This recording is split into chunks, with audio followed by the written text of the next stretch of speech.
तमाम government employees जो हैं वो इस वक्त मौजूद हैं धरने में सेक्रेटेरिएट के सामने। मैं पंजाब के जो वज़ीर आला साहब हैं मोहसिन नकली वज़ीर आला, ये कोई नकवी नहीं है, असल में ये नकली वज़ीर आला है। इन्होंने अपने इख्तियारात से बढ़कर फैसले किए हैं। ये पंजाबी की एक कहावत है, आग लेने आई और घर की मालक बन बैठी। ये चंद महीनों के मेहमान वज़ीर आला आके हमारे हकूक़ पे डाके डाल रहे हैं।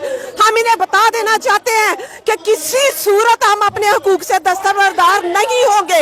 आप 5 माह के लिए आए और हज भी कर रहे और उम्रे भी कर ले, उम्र भर की यहाँ से कमाई समेट के चले जाए और हम 40-40 साल अपनी जिंदगियां इस मुल्क के लिए, इस सूबे के लिए वक्फ करें और आप हमारे हकूक़ पे डाका डालने। नकली वज़ीर आला साहब, आप किसी सूरत अपनी इस मज़मूम और मकासद में किसी सूरत कामयाब नहीं हो।